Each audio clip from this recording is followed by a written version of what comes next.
முத்துவேல் சக்திவேல் 2 பேருமே வீட்டுக்கு வெளியில் நின்றுட்டுருக்காங்க. அந்த நேரம் பாண்டியன் வீட்டுக்கு ஒருத்தர் வந்து பாண்டியன் கிட்ட பணம் கொடுத்துட்டு போகிறாரு. போகும்போது முத்துவேல் சக்திவேலை பார்த்துட்டு, என்ன உங்கள் தம்பிக்கு கல்யாணம் அப்படின்ட்டு கேள்விப்பட்டேன். உங்கள் தம்பிக்கு உங்கள் தங்கச்சி வீட்டுக்காரர் தான் கல்யாணம் பண்ணி வைக்கிறாராம்ல, ஏன் நீங்கள் பண்ணி வைக்கக்கூடாதா?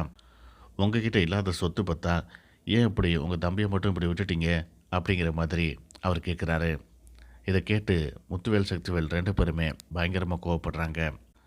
முத்துவேல் அவங்க அம்மா பார்த்து சொல்கிறாரு, பாத்தியா, ஊருக்காரவங்க என்ன பேசுகிறாங்கன்னு கேட்டியா?